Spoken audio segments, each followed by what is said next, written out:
Hello students, good afternoon everyone. I hope you all are fine. आज हम आपको latest update देने वाले हैं नीट यूजी 2025 के बारे में। ठीक है, सभी स्टूडेंट्स जो सभी नीट एस्पिरेंट्स हैं उनको एनटीए की ओर से जो रिजल्ट्स डिले होने की न्यूज़ आ रही थी उसके ऊपर हमारे पास जो अपडेट्स हैं वो आपको इस चैनल पे रेगुलरली मिलते रहेंगे। So please subscribe, like, follow, share as well as comment on this video if you find it helpful. Okay, so सबसे पहले ये आप सबके लिए एक गुड न्यूज़ है कि हमारे पास जो Madhya Pradesh high court board था उसने लॉ कर दिया एनटीए को डिक्लेयर करने के लिए रिजल्ट्स एक्सेप्ट दोज 11 सेंटर्स जहाँ पे प्रॉब्लम हुई थी। अब कुछ बच्चों को यही नहीं पता कि हमारे पास जो प्रॉब्लम हुई थी वो क्या थी। सबसे पहले मैं वो डिस्कस करने वाली हूँ। हमारे पास एक पिटीशन फाइल की गई थी by the medical aspirant. Indore में क्या हुआ था, कुछ स्कूल्स थे वहाँ पे क्या हुआ था, वहाँ के मेडिकल एस्पिरेंट्स जो थे उन्होंने पिटीशन फाइल की थी हाई कोर्ट में against NTA as well as the higher secondary school board Indore. ठीक है, अब जो हायर सेकेंडरी स्कूल बोर्ड था इंदौर का, केवी विद्यालय नंबर 1 में सिचुएशन हुई थी। ऑल्सो कुछ और स्कूल्स भी थे, 11 सेंटर्स थे टोटल ओवरऑल।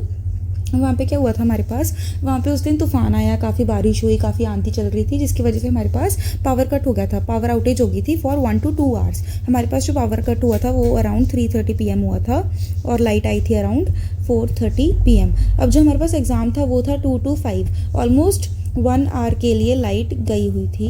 और हमारे पास जो स्कूल्स थे वहाँ पे आज सच कोई पावर बैकअप भी नहीं था, ना तो जनरेटर चलाए गए, ना ही हमारे पास एनटीए ने प्रॉपर जो हमारे पास फैसिलिटीज़ प्रोवाइड करी थी स्कूल्स को, उनका कोई एज सच काम आया। ठीक है, कुछ सेंटर्स में क्या हुआ था, कुछ सेंटर्स में हमारे पास बच्चों को हमारे पास कैंडल्स और इमरजेंसी लैब्स प्रोवाइड किए गए थे, बट ऑलरेडी पेपर टफ होने की वजह से हमारे पास बच्चे क्या पैनिक करके, जिसकी वजह से उनका पेपर जो था वो अच्छा नहीं हो पाया। इस वजह से हमारे पास जो मेडिकल एस्पिरेंट्स थे उन्होंने पिटीशन फाइल कर दी हाई कोर्ट में। ठीक है, अब क्या हुआ, जो हमारे पास जस्टिस सुबोध अभ्यांकर बोर्ड था उन्होंने क्या किया, ये मध्य प्रदेश का बोर्ड है, उन्होंने क्या किया, इसकी हियरिंग हुई थी हमारे पास मई 19 को। उन्होंने क्या बोला था एनटीए को कि वो एक प्रॉपर रिस्पांस प्रोवाइड करे हमारे पास कि क्या इशू था और क्या प्रॉब्लम्स होगी जिसकी वजह से हमारे पास पावर बैकअप प्रोवाइड नहीं किया गया। ठीक है, अब हमारे पास मई 19 को जो हियरिंग आई थी उसमें हमारे पास एनटीए ने रिस्पांस दिया कि जो पावर बैकअप इशू था उसके बारे में अभी हमारे पास कोई रिस्पॉन्स नहीं है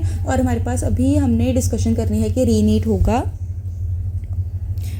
होगा या नहीं हो पाएगा। ठीक है, अब उसकी वजह से जो हमारे पास बोर्ड था, मध्य प्रदेश का बोर्ड था, ऑन द कॉन्ट्रेरी उन्होंने बताया कि हमारे पास जो बच्चे थे, जो पिटिशनर्स थे, अगर उनकी एग्जामिनेशन टाइम पे नहीं हो पाई तो वो काउंसलिंग में भी अपीयर नहीं कर सकते। अगर उनका पेपर निकल भी जाता है तो भी वो काउंसलिंग में अपीयर नहीं कर सकते। ऑल्सो हमारे पास एनटीए को प्रॉपर रिस्पॉन्स जनरेट करना होगा वो 11 सेंटर्स के लिए कि हमारे पास उनका री एग्जामिनेशन होगा या नहीं होगा। अगर री एग्जामिनेशन नहीं होएगा तो उनको कोई ग्रेस प्रोवाइड करेंगे या नहीं करेंगे या एनी अदर थिंग। ठीक है, अब हमारे पास जो लेटेस्ट अपडेट है नीट 2025 की जो मेरे पास आई है उसमें क्या है, हमारे पास जो एमपी का हाई कोर्ट है उन्होंने हमारे पास डिक्लेरेशन दे दी है कि हमारे पास जो पावर आउटेज की वजह से हमारे पास जो इंदौर के सेंटर्स थे उनमें रिजल्ट्स डिक्लेयर नहीं होंगे हमारे पास। ठीक है, अब जो कोर्ट का डिसीजन था वो अफेक्ट कर रहा था 21 लाख नीट यूजी कैंडिडेट्स, क्योंकि इस साल हमारे पास कितने बच्चों ने पेपर दिया है, 21 लाख बच्चों ने हमारे पास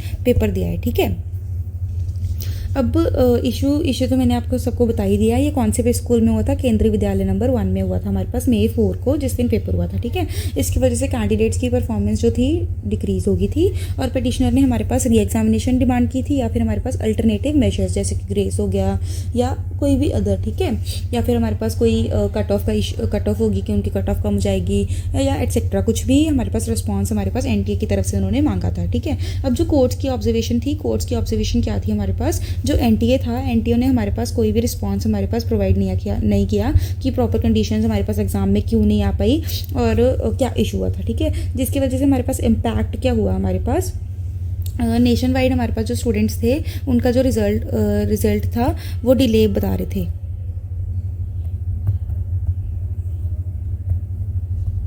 ठीक है, रिजल्ट्स डिले हो रहे थे। अब जो नेक्स्ट हियरिंग है वो हमारे पास है जून 30 को।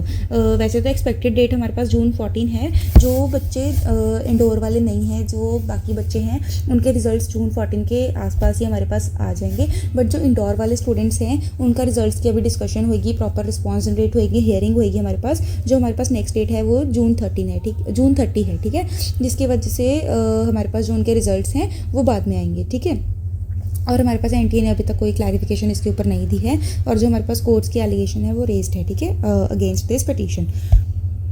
ऑल्सो हमारे पास अभी जो एनटीए था उन्होंने बताया था कि हमारे पास जून 14 2025 हमारे पास एक्सपेक्टेड डेट है हमारे पास रिजल्ट की। बट पिछले साल क्या हुआ था, 2024 में हमारे पास जो रिजल्ट्स थे वो 10 डेज़ बिफोर ही आ गए थे हमारे पास, ठीक है। तो इस साल भी हमारे पास एज सच कोई ये पक्की डेट नहीं है, इससे पहले भी आ सकते हैं, इससे लेट भी हो सकते हैं, बट इसके आसपास ही हमारे पास जो रिजल्ट्स हैं वो डिक्लेयर हो जाएंगे। और जो इंडोर वाले स्टूडेंट्स हैं उनको पैनिक करने की ज़रूरत नहीं है, उनके रिजल्ट्स भी हमारे पास आ जाएंगे आफ्टर द एनटीए क्लैरिफिकेशन की। वो लोग इसके रिलेटेड क्या करेंगे, री एग्जामिनेशन होएगी या कोई और अल्टरनेटिव मेजर लिया जाएगा। ऑल्सो मैं आपको ये बताना चाहती थी कि यूट्यूब पर मैंने देखा था कि कुछ बैचेस चल रहे हैं, और उनके जो टीचर्स हैं उन्होंने बताया था कि जो इंडोर वाले स्टूडेंट्स हैं, जिनके साथ ये सिचुएशन, जिन्होंने ये फेस की, जिनके पास लाइट का इशू हुआ था, वो लोग उनको कॉल कर सकते हैं, उनको अपने रोल नंबर्स बता के they can easily get their batches for free. क्योंकि उनका तो साल ऑलमोस्ट वेस्ट हो जाएगा अगर पिछले साल की जैसे अगर एनटीए ने कोई क्लैरिफिकेशन नहीं बताई, कोई रिस्पॉन्स नहीं दिया, या फिर कोई ग्रेस वगैरह ना प्रोवाइड की, तो पैनिक होने की वजह से, ऑलरेडी पेपर टफ होने की वजह से उनका जो साल है वो वेस्ट हो सकता है। और इस वजह से वो लोग हमारे पास फ्री बैचेस प्रोवाइड कर रहे हैं 19 स्टूडेंट्स को जो इंडोर में थे, उन 11 सेंटर्स में, उन पर्टिकुलर 11 सेंटर्स में। तो आप वहाँ पे जाके उनके साथ कॉल पे बात करके आप ये ले सकते हो, ठीक है। So this is all.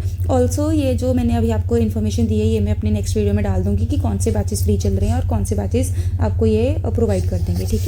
Also अगर आपको कोई और हेल्प चाहिए तो you can comment any time. Also please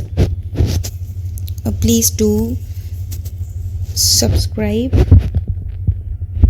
like, comment and share. Thank you.